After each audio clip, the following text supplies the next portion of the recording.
But I don't know, my approach to business is that, should always really be looking forward, because it doesn't matter the deal that you just closed. Like, if you don't have anything in the pipeline and anything in the future, you're really not setting yourself up for success. When I set my sights on a race to run and a time to beat, I also start to create a training plan. I have to consider the distance I'm running, the conditions of the race, the field I'll be competing against, and the speed I want to hit. Then, week by week, I can start to lay out my program. The easy runs for mileage, the long runs for distance, the speed work and strength training to get faster. I keep my eye on my paces, whether I hit my weekly mileage goals, and how much weight on the bar I'm adding while I train. The truth is that I know I can't really control the outcome of the race until it's race day, but I can measure my results little by little as I work my plan. When it comes to racing, I'm pretty disciplined at working my plan and eventually hitting my goals. But this isn't a running podcast. It's What Works, a podcast about how small businesses really work as told by the people who run them. I'm your host, Tara McMullen. Unfortunately, I'm not nearly so disciplined when I'm setting goals and working plans in my business. I'm working at it, but I just love looking at the big picture. My guest today has made balancing goal setting, tracking metrics, and managing her team to success a thing of beauty. Her name is Jessica Fiakovich, and she's a serial entrepreneur and currently the president of Transworld Business Advisors Rocky Mountain region. Jessica specializes in helping small business owners get their businesses ready for sale and helps buyers find the businesses they want to buy.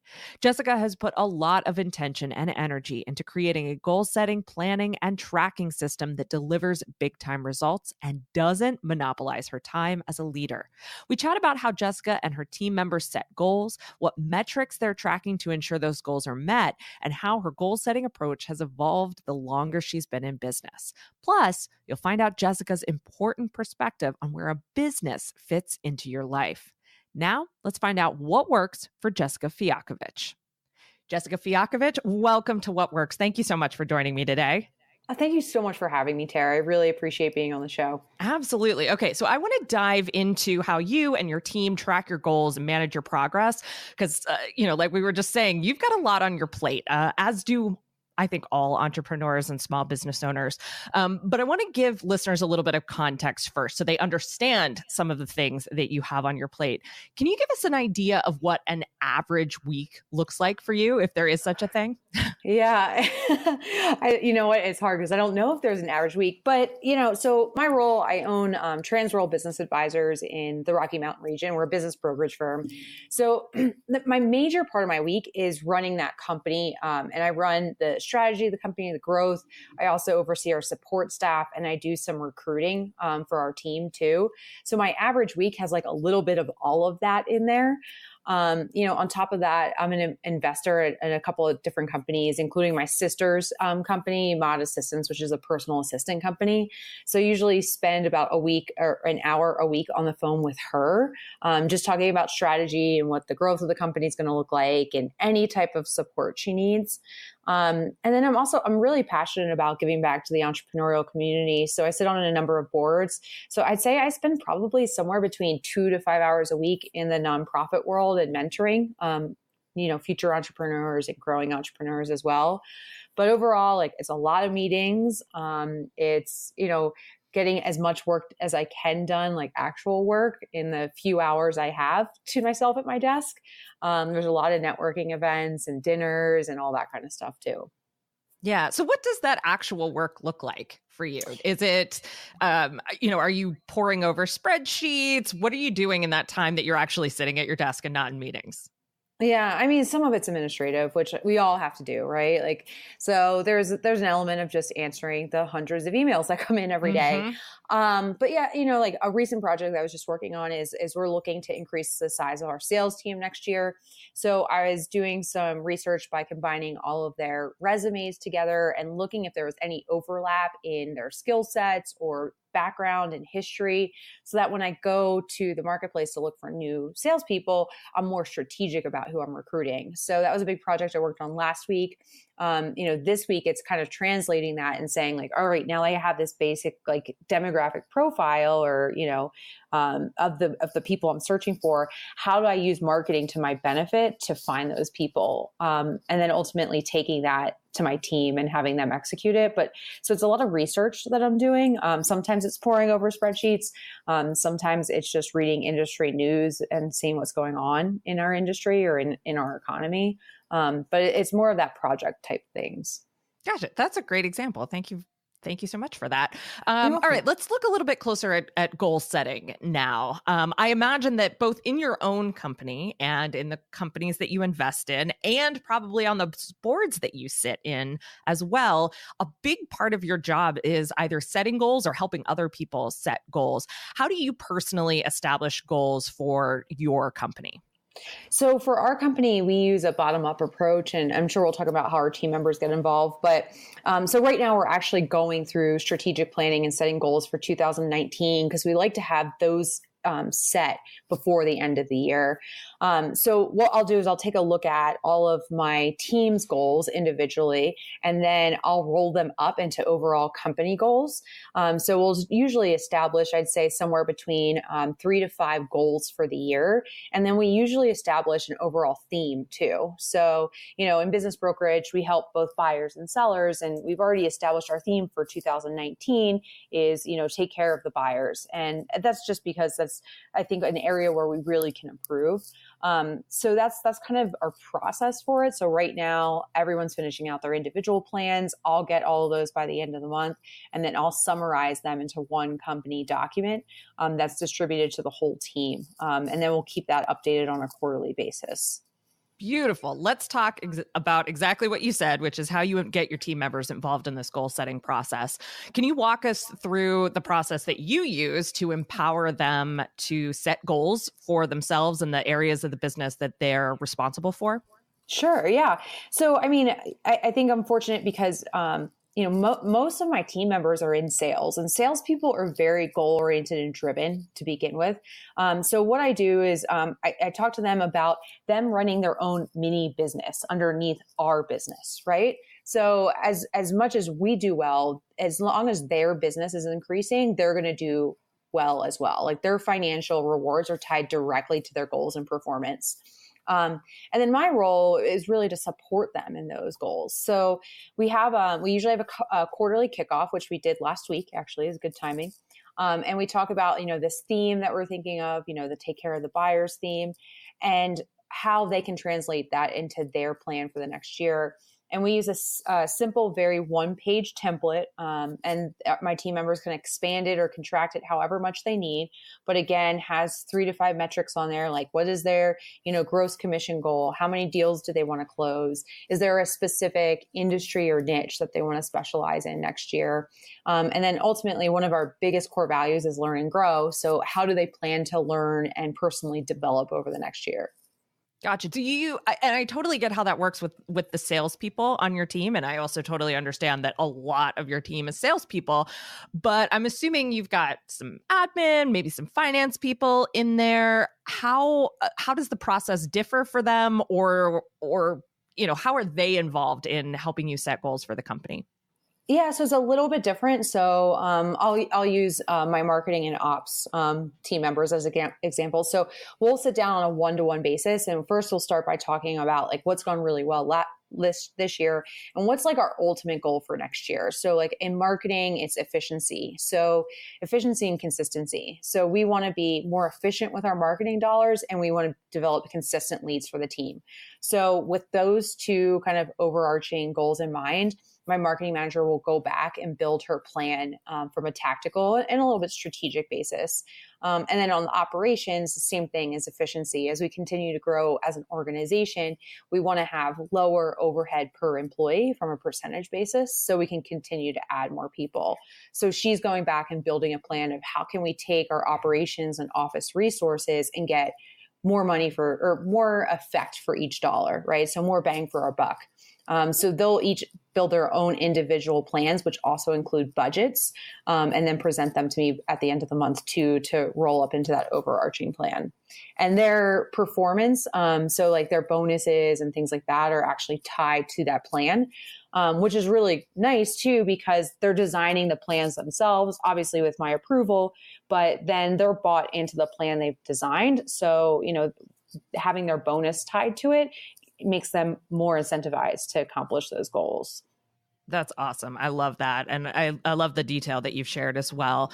Okay, so I think we have a better understanding of how your goal setting process works. Let's talk about how you track your progress towards those goals. I love that you, like you said, you're getting buy-in from your team members from the moment they put their own goals on paper, right? Because they're their goals, they're not your goals. But how do you make sure that people are in fact staying on track? I mean, I think even with those goals that we own or those goals that we ourselves are excited about, it can still be easy to get distracted or to maybe take it a little easy and miss the mark on your goals. What are you doing from a management perspective to make sure that progress is, being made and that you're on track to hit the goals that have been set? Right. Yeah. And so to be honest, we struggled with that for a few years, and we were introduced to this operational system called EOS traction, or the entrepreneur's operational system. So, and what it is just basically a way to set goals and track progress in your business and for planning. So we implemented that about 2 years ago. And so for tracking, what we do is, from a leadership team perspective, we get together once a week for 90 minutes, and we have a scorecard that we review. And those scorecard metrics are tied directly back to our annual plans. So we just go through them one by one, on track, off track. If something's off track to hit the goal in the time that we set for it, then we talk about it, and we call it like an IDS, or, identify, discuss, and solve the issue of why that goal is off track.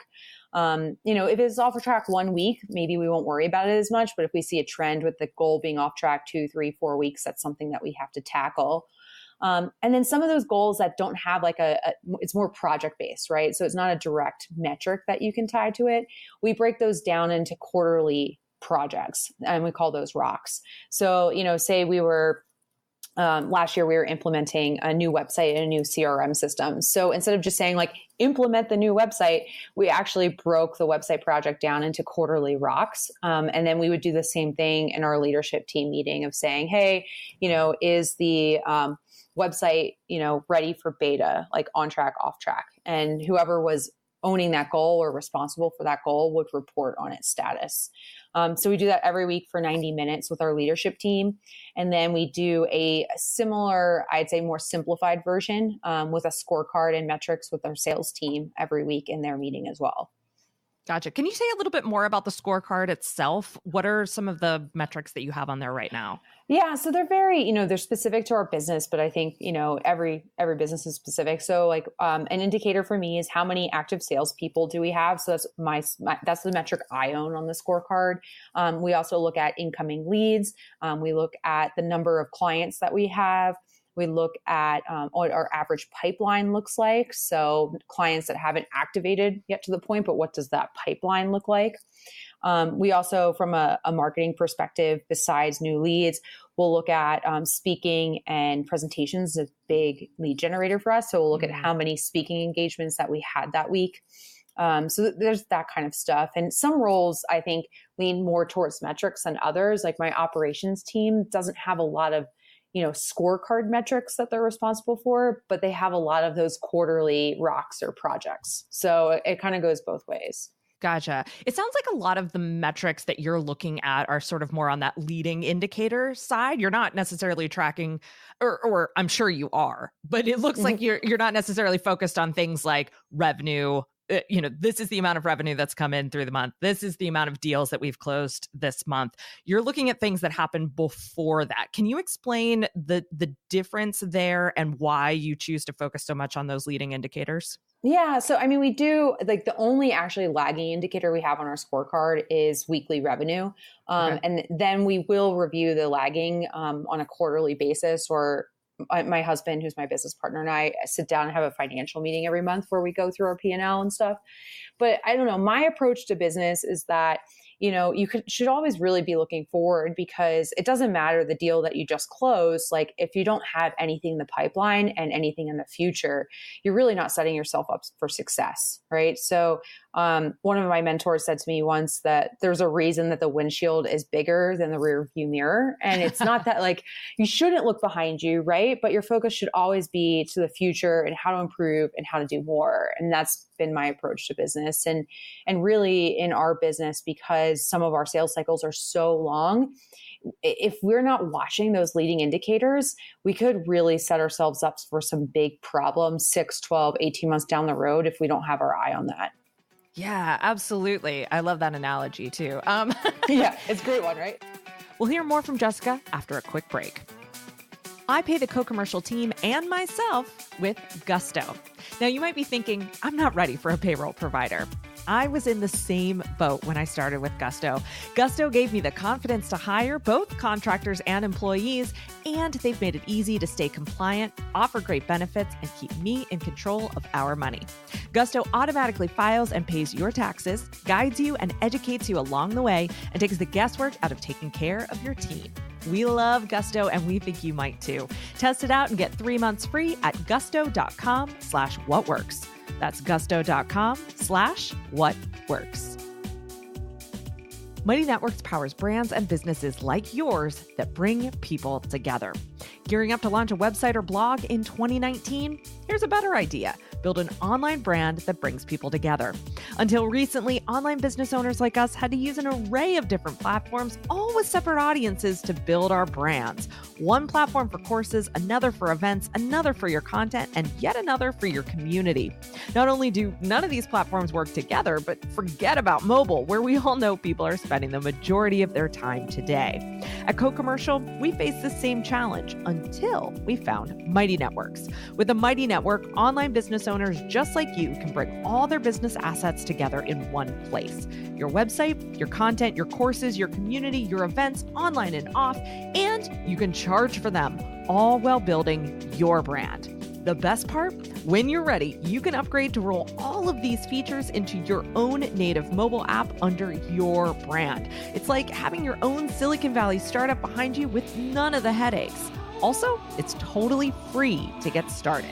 At Co-Commercial, we use Mighty Networks to bring together our interactive learning experiences, community roundtables, events, conversations, and behind-the-scenes content all in one place.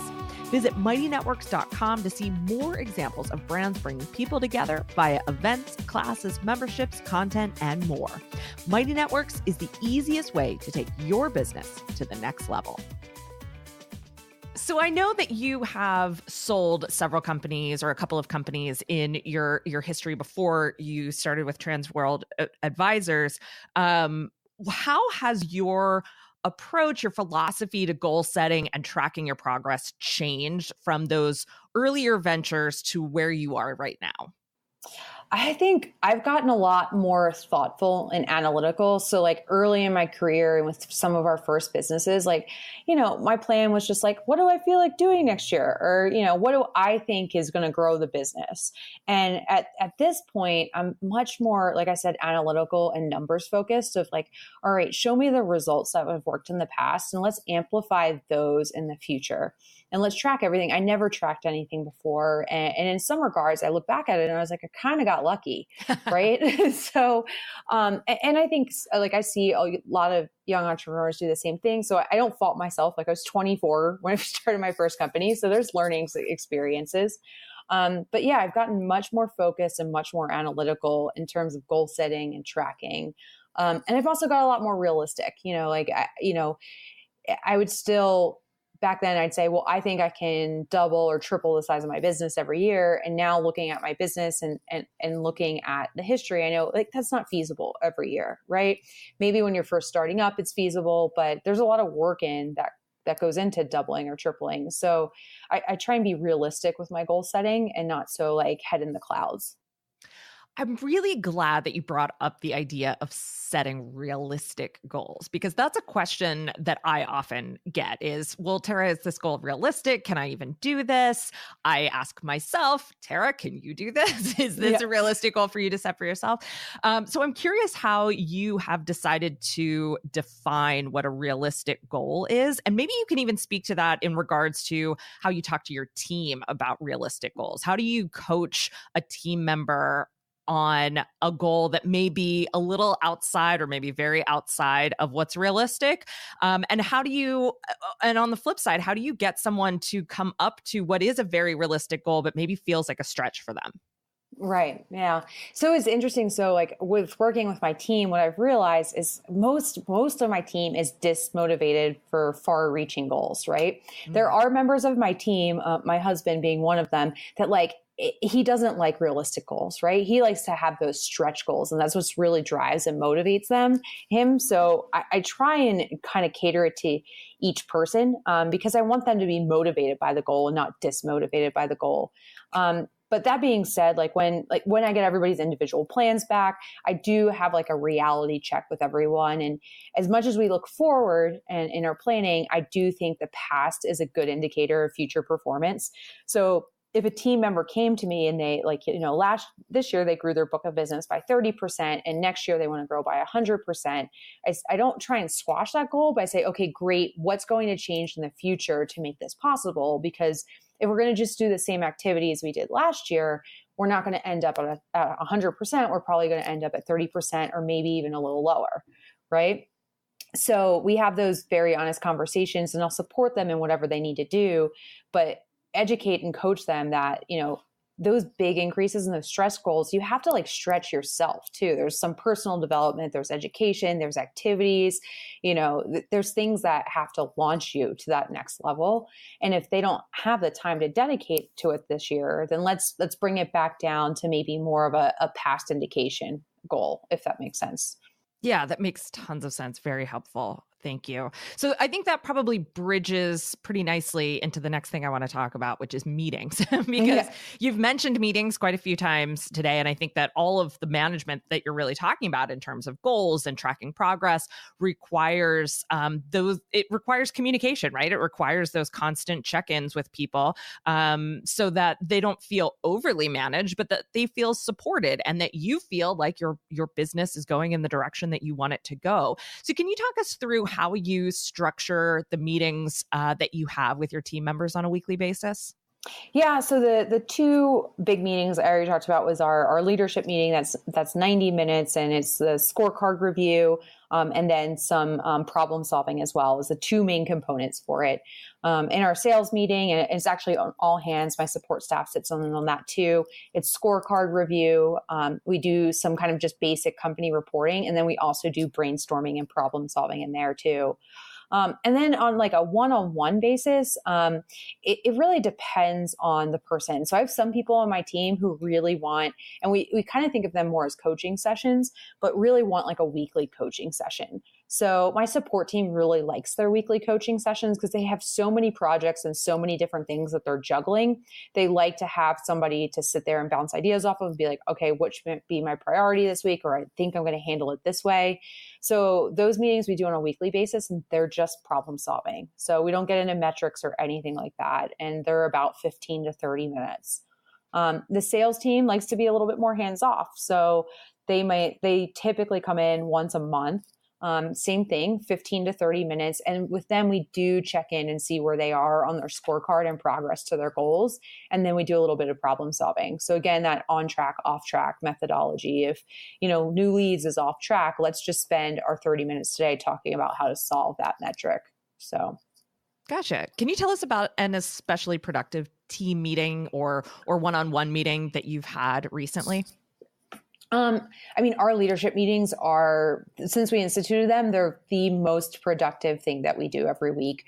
So it's the department head for each of our major departments, and then me sitting in as the CEO too. So we have sales, marketing, and ops, and it's really interesting because, like any company, each department has a very different scope that they're seeing the business through. And also like getting some outside eyes on maybe recently we were having a problem where we're looking at our pipeline and we're like, wow, we just closed a lot of deals, which is awesome, but our pipeline doesn't look so great right now.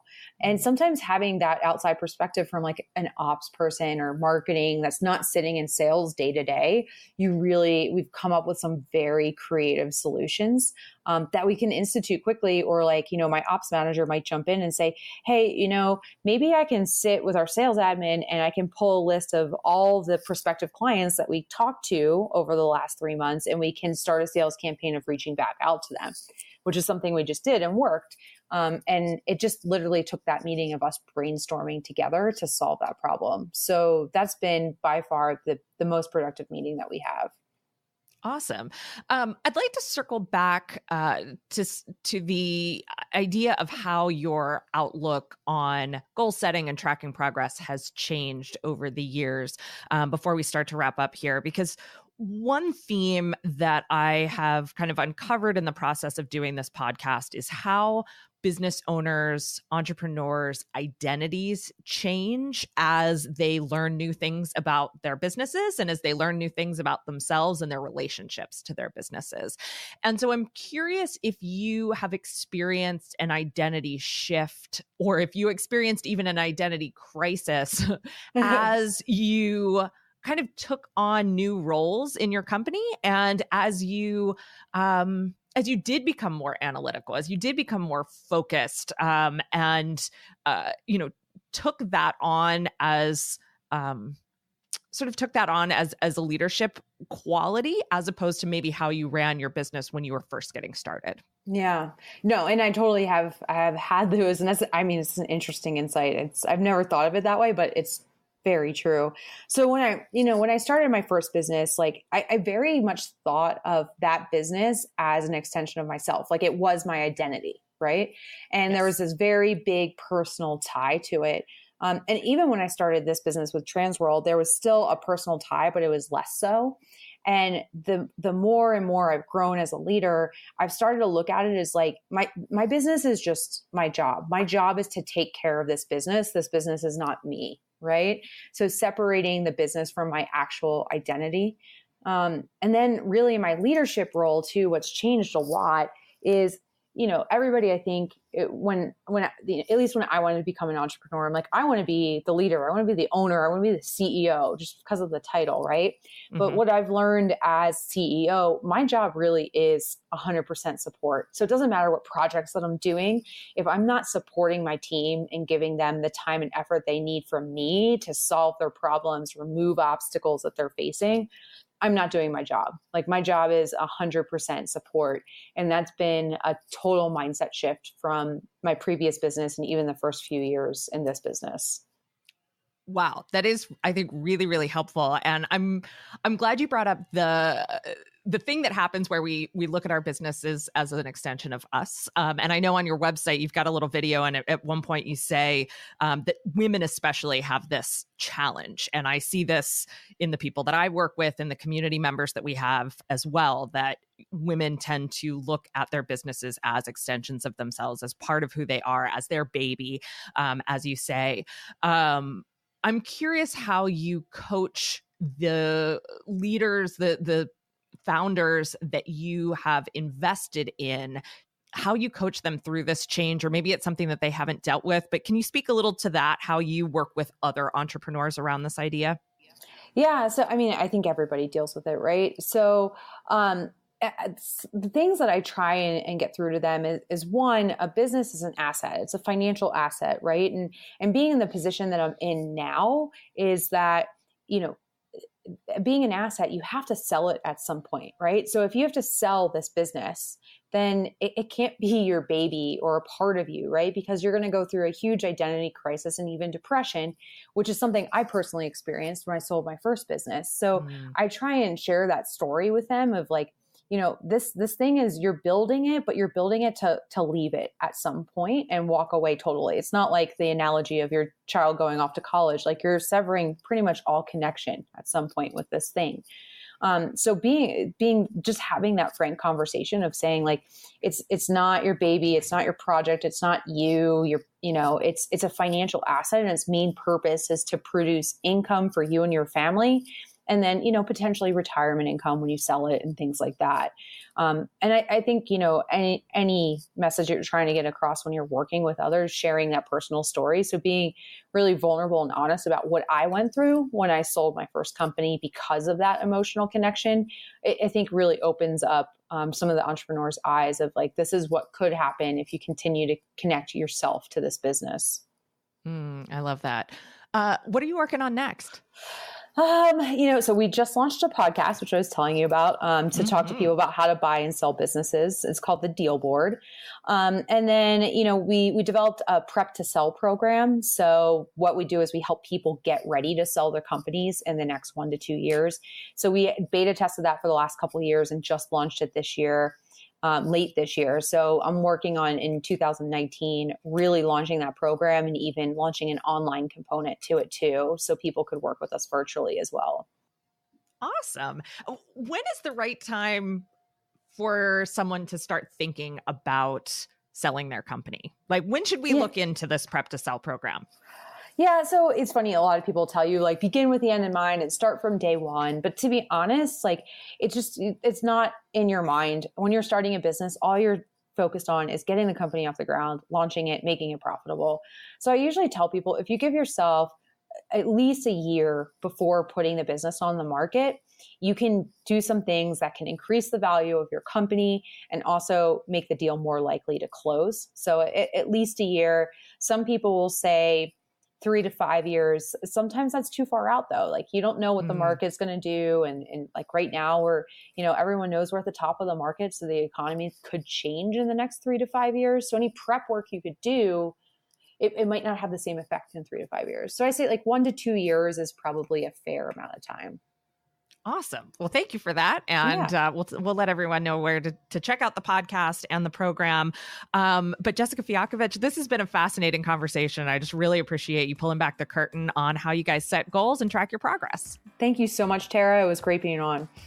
Find out more about Jessica Fiakovich at jessicafiakovich.com. And you can find her podcast, The Deal Board, wherever you enjoy what works. That's it for this week's episode of What Works. If you love getting a behind-the-scenes look at how real small business owners are making it work, please subscribe on Apple Podcasts or wherever you enjoy listening. We also appreciate you leaving a review and sharing the podcast with your friends or colleagues. What Works is produced by Rosie Mevius and edited by Marty Seafeld. Kristen Runvik prepares our show notes. Our opening music is by The Shrugs, and our ad music is by Marley Carroll. Tune in next week for another look at how small businesses actually work.